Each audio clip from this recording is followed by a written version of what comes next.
final pages of the chapter, the top of the following page. Their failure is bound to be our failure if we repeat their mistake by resorting to a false first principle. The most tempting of first principles is that thought and not being is involved in all of my representations. That we can recognize that now as the Cartesian and also the Kantian assumption in different forms. That what is it that all beings possess but no beings possess? That all experiences possess but no experiences possess in precisely the same way? Well, they're all objects of thought. So if we give a coherent account of thought, as Kant attempts to, the principles that generate our experience, then we'll be able to give the only kind of metaphysics that is really possible for beings such as us. Gilson rejects this, of course. He says the first principle is being, and we can have an intuition of being. That seems to me to be the linchpin upon which our entire judgment of modernity will turn. Is it possible for human beings to have an intuition of being? If it's not possible, then perhaps Kant is the best that we can do. If it is possible, then we need to show how it's possible and call attention to the fact that it is possible, since a huge number of people are convinced that it is not. We also need a story to account for. How did we come to this pass that people have forgotten what should be easier to recognize? We have to account for its difficulty and its rarity. In some ways, those are rhetorical problems as well as philosophical problems. Gilson, in the middle of the page, man is not a mind that thinks, but a being who knows other beings as true, who loves them as good, and who enjoys them as beautiful. We have the transcendentals. We also have here a turn toward human identity. Okay, what is this philosophizing being that is man? Well, he is not a mind, so the reduction of the self to the mind, the treatment of the body as being something sort of consequent to the mind that needs to be arrived at by accounting for the reliable sense impressions of it, Gilson will reject. He says, on the contrary, man is not a mind but a being. You can conceive of oneself as a being who philosophizes, but a being also who knows the truth, who loves the good, and who delights in the beautiful. We're getting right down here to a fundamental philosophical anthropology to go along with this vision of philosophical man.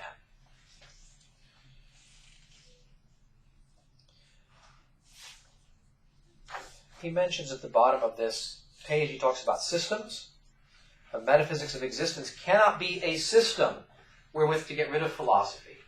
It is always an open inquiry. I come back here to a point that I usually make when I'm teaching. Bless you. I come back here to a point that I usually make when I'm teaching Fides et Ratio, that John Paul talks about the need of every philosophical system to respect the primacy of philosophical inquiry. There's a way in which every system is an open system because every question is a further exploration of the depths of being. So to say that philosophy is over now, as we've seen multiple thinkers say, I've solved it, it's over. It's like completing a game. Okay? There's no more levels to unlock. There's no more to do. There's no more mystery about it. This is a mistake. Its conclusions are both always the same and always new. The final two pages, I talked about perennial philosophy and about the escape from historicism. I think this is important because Gilson is a historian of philosophy, and he's taken us through a book on the history of philosophy. To take the history of philosophy seriously as history seems to lead many philosophers in the direction of historicism, saying, well, there are different historical reactions conditioned by the assumptions and nature of different historical periods. Gilson says in the middle of page 256, if properly understood, the history of philosophy can help us to realize it, metaphysics as a science, for it is the privilege of a truly philosophical history of philosophy that in its light, not only philosophical truth, but even philosophical error becomes intelligible. And to understand error as such is also to be free from it. So he's offering us a kind of history of philosophy which is not simply a record of who said what when, of who thought what and why, under what historical conditions and influences. He wants to do a philosophical philosophy of history, a philosophical history of philosophy, in which the account we give is linked up with the attempt of each of these thinkers from a certain set of first principles to deduce its necessary consequences and to judge its sufficiency as a philosophy that can account for the whole in a lived human life. Each of these experiments we've looked at so far has failed. Descartes tried, failed. Kant, failed. Comte tried and failed. Positivism didn't achieve liftoff, or didn't reach orbital velocity for whatever reason. It's not doing it. On the final page, though, he talks about overcoming historicism. And it seems to me that's the big danger for anybody who takes the history of philosophy seriously, is not getting enough traction to be able to come to true conclusions, not just about history and who said what, but about philosophy itself and the objects of philosophy. How do we begin in history and take history seriously without neglecting it or relegating it to the cave, to Plato's cave? How do we take it seriously and still arrive at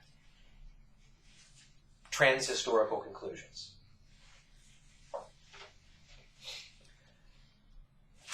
He says in the final paragraph, to learn this from history is also to solve the problem of a whole of how to overcome historicism. Well, what is he referring to previously?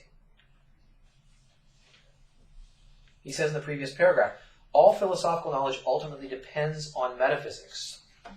He quotes Aquinas and Edwards, the consent to being, of being to being. In both cases, metaphysics remains the knowledge of the first principle and all the rest in light of that principle. Thus, grounded on existence as on the most universal object of intellect, it is its permanent duty to order and to regulate an ever wider area of scientific knowledge and to judge ever more complex problems of human conduct. He goes through a few more of its tasks. What is his solution then here? How is it that philosophy, with an awareness of its history, escapes from historicism? Can you sum that up for me? What has he just said here? Can you repeat the question? Yeah, what is the answer? How do we escape from historicism? We've got 2 minutes. We have to do this or the whole semester will have been wasted. Yes, sir. Avoid historicism by not just regurgitating what other people have said, but actually looking at them critically to see where they did things well and where they kind of missed the point. We want the critical method, but we could do that while still being embedded in history ourselves. That is, we say this is a 1930s attempt to grapple with a 1790s philosophy and Kant. But we are 20, teens or 2020s people. So it may or may not be relevant for us. I want to find a way of breaking out of the whole, decade matrix, that this is a philosophy of this place and time. And I think Gilson's given us in what I've just read, at least the beginning of a hint for what the right method is going to be. Yes, sir? We need to stick with the first principles of philosophy that he used to enumerate. Right. So we always go back to first principles. They have to be the right first principles. We have to defend them as first principles, which means we can't argue for them. But that's tricky. We'll talk about that later on. Was there a hand up back here? As I was going to say, Okay. looking at all the philosophers in light of their first principles. We begin by looking at first principles and the deduction from them. We judge a correct set of first principles, and major question for this course and for the next one in epistemology, how do we choose first principles? Is it arbitrary? It can't be argued. How do you show that one set of first principles is superior to another? Perhaps by showing that some set of first principles lead to an unsatisfactory conclusion, to a failed experiment. I think the other element that's in this, and we'll talk about this later on if we can, is his statement that all other philosophical knowledge ultimately depends on metaphysics. It's getting the metaphysics right that allows you to have the rest of this knowledge. That's the way in which everything is going to follow from this. That's going to give us the kind of transhistorical nature of philosophical conclusions that we require.